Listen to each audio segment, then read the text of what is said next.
joining us on the Everblack Podcast. It's good to have you back on the show, man. It's good to be here, mate. It's been a little while, but you've been pretty busy with, of course, you've just joined the Black Swamp not long ago, and everything's happening, dude. Yeah, it is, man. Yeah, it's been actually the second half of the year with the Swamp was pretty busy. Yeah, it's been good. Yeah, I mean, everyone knows you, obviously, from your work with Azreal, being the frontman for Azreal, but how did you hook up with the Black Swamp boys? Well, I mean, obviously, you know, being in the same scene, knowing the Swamp guys, you know, like yourself for a long time and love them. They're an amazing band. Really good mates with them. Played in another, like, little stoner project with Jesse for a little bit as well. But anyway, yeah, they found themselves without a vocalist and asked me to fill in for a bit, which I did. We just kind of clicked, you know. So they end up asking me to stay on. So I was like, shit, yeah, and did. So yeah, awesome. That's basically it, man. That's it. Azreal and Black Swamp are totally two different bands, really. I mean, musically. Yeah. How do you find that you go with that channeling yourself vocally towards each project, I should say? With Azreal, everything's a lot faster and more intense. Like vocal-wise, you know, it's like full of words and stuff like that. It's like short and fast, or even the groovier, like more drawn-out bits still are like full of words. Whereas the Swamp, it's more like riff-driven, I guess, and like more drawn-out or like spaced-out sort of thing. Guess I just draw from like that more sort of, you know, stoner sludge vibe sort of area where I try not to fill too much of it up or anything like that, or just sort of, I guess the riffs and the way that the music's written is so different that it sort of leads you to put different stuff there anyway as well, you know? If you don't have that, like, I don't know, Azreal has a lot of like really fast thrashy stuff in it, so you kind of like end up, you know, sort of going really fast, whereas the Swamp's the other way around, you know, it's a lot slower, so I guess, yeah, less words, more drawn out sort of stuff, I guess, if that's a valid explanation. No, it's good, man. No, it's perfect sense. Well, I mean, are you finding that because, you know, you got the thrashy sort of stuff with Azreal and the sort of stonery, sort of sludgy stuff with Swamp, I mean, is that sort of seeming to satisfy your, you know, musical taste in yourself? Yeah, it does. It definitely does. Because I guess I still listen to heavy stuff, you know, but I also listen to like a bunch of stoner sort of, or sludgy stuff as well, or like heavy rock. Like I love that kind of stuff. So it does like scratch that itch that is there. I mean, I guess if I wasn't in the two bands that are two like different sides of, you know, of the same coin, I guess, you know, like if I wasn't, then I'd be trying to, you know, push Azreal to go to more towards that sort of thing, which is not. So it helps me sort of get that out of the way, because when Jesse and I played in that sort of stoner band together for a while, it felt really, really good, because I hadn't played in that sort of band before, but I listened to a lot of that music. So, you know, and it's like when you listen to that, it's real simple and like, but the riffs are just really like catchy, and you kind of think, man, I want to be in a stoner band, you know? So yeah, it definitely does feel good to be able to play that style of music for me. In regards to the recording, I mean, you guys have just headed down. How long ago? It was, man, this year's gone so quick. But yeah, it has. You travelled to Housefox Studios?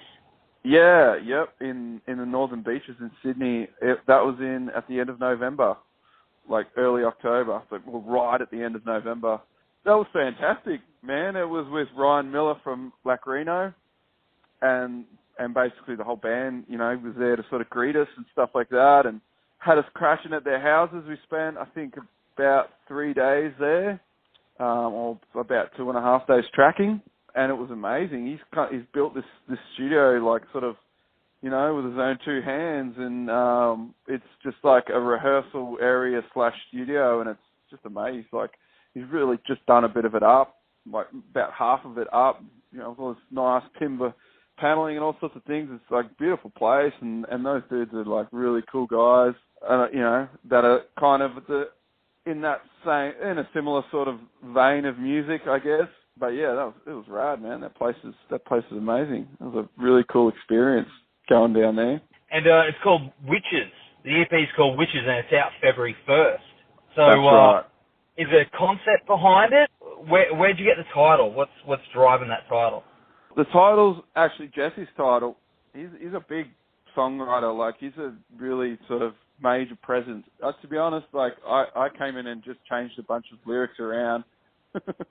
But which is kind of what I do. But it was originally just going to be a single, and it was from the standpoint of of what happened to the Witches, and things like that in the early days where they were kind of mistreated and then murdered and things like that, used as a metaphor for sort of other things that we might do that are relevant today, I guess. So yeah, the tracks themselves don't really all necessarily relate directly to witches, but like I said, it's kind of like a metaphor. The first track that we wrote was Witches, and it was kind of going to be a single, then we decided to do an EP, and the other tracks kind of took on a life of their own as well. So yeah, it's called Witches, but it doesn't all necessarily relate directly to witches, but it is all sort of, kind of about sort of not just letting yourself go with some of the stuff that's happening now, and maybe stopping and thinking about it before you act and burn all the witches, Yeah, it's an awesome title, and it really, I guess it really fits with the band sort of, like visually, the cover and the tone of the band. It's got that sort of Sabbathy sort of thing about it as well. It's really, really cool. Yeah, it is cool. I love all this black and white sort of artwork, and it is cool. It is very Sabbath. It's like when people ask me, "Oh, so you're in another band for the Black Swan?" I'm like, "But what are they like?" I'm like, "It's like a heavy Black Sabbath. And it's like a heavy, a heavier version of Black Sabbath." That's how I describe it. Which is in itself is like a food group. Yeah, food group. Totally, eh? It's a necessity. It's freaking cool. That's what it is. Yeah. So the new single, Event Horizon, as we speak now, it's already been dropped online, and it's a phenomenal track, man. I mean, is that a bit of a taste of what's to come from the rest of the EP? I think so, yeah. The songs are all a little bit different in their own way. That is my favourite song on the EP. But the other songs are fairly similar. That's probably the epic, That's probably the mountain of the EP. The other two are a little bit shorter and more to the point. Well, yeah, it's a phenomenal track. It's definitely the sound of the EP. It's definitely the sound. I mean, it's that heavy sort of, that super heavy, sludgy, crowbar sort of vibe that it is definitely the vibe of the EP, yeah. Good stuff. Yeah, it's the good stuff. Can't wait to hear the rest of it. And, of course, man, you're going to be hitting the road with Flaming Wreckage on the Witches and Wolves tour, which kicks off on February 9 at the Zoo in Brisbane. What is it about those dudes that's making you want to jump in a bus and go terrorise Australia? They're just legends of dudes, man, and a great band. Like everyone, even from here that's seen them is just like, man, that Flaming Wreckage band, that's awesome. They're awesome. So, they're great band, great dudes, and you know what it's like, man. When you find like some good touring buddies, you're like, why the hell not? Let's hit the road together. And it works too, being from two different states as well, because you just you both draw different crowds in different places. So it's cool. They're cool dudes. Like the rest of the guys have known them for a little bit longer than me, but I got to play a fair few shows with them this year, and yeah, I love their band, and they're all great dudes. So. Nothing like some good touring buddies. The question will be who's going to outdrink who? Yeah, I guess so, man. Yeah, I'll have to go easy on that this next year, I think. It's so close to New Year's. It's one of those things that you're like, maybe I should drink less this year.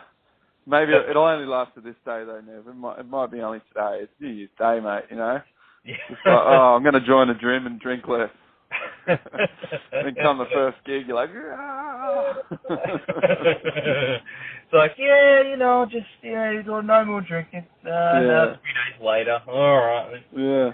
Okay. But Massic is on that first Zoo show too, and they're releasing an album at the same time as we released this EP, which I'm super excited about as well. Yeah, the word about those dudes is pretty damn good. It's getting around. Yeah, man, I've been loving them. I've seen them, like a number of times recently with their new lineup. I think, it's gonna be sick. Awesome, man. So the Zoo one is Massic, Flaming Wreckage, and you guys. Is there another band on there? There is Elephant. That's their first show, actually. They were a band called the Flamefields. They were really rad, like heavy rock, sort of clutchy style stuff. We played a couple of shows with them, played with them, I think most recently in Maryborough, with both the Swamp and Azrael, actually. Yeah, they were sick, and they've just started, I think most of the guys from that band have started this band called Elephant. So excited to hear that, like those guys in a heavier, they say it's like a heavier band. So it's gonna be an awesome night. And the Zoo, it's one of those places I've always wanted to play. Have you played there before? No, I don't think I have played there before. I've seen so many rad bands there though. Oh yeah. But no, I don't think I've played there. I think I might have seen the Swamp play there before, but not when I was in the Swamp. No. But I don't think I've played there before. If I have, I can't remember it. One to tick off the list though, bro. You were there too, Nev. You don't remember? Oh, shit. I don't remember many things. I'm too old these days, mate. Cool, yeah. So what's in store for 2018? Can you look into your crystal ball and give us a bit of a prediction? Well, I'd say a lot of music, man. Like, Azrael's still in a writing phase. Mm-hmm. So, pretty much chest deep in it. And I don't think the Swamp Boys want to let up anytime soon. So, yeah, it'll be a lot of music coming out, I reckon, and a lot of shows. That's what you want, man. That's what you want. Yeah, I'm totally cool with that. I'm cool. I'm looking forward to it. It should be really fun, I'm looking forward to hearing what everyone thinks of this EP too, I think everyone's going to love it. If it's anything by the single that was released, I think everyone's going to lose their minds. That's a good thing. Oh, dude, for sure. Well, yeah, man. Well, it's been awesome talking to you again, dude, and we will definitely be catching up with you again very soon, hopefully, closer to the gig. Sounds good, brother. Sounds very good.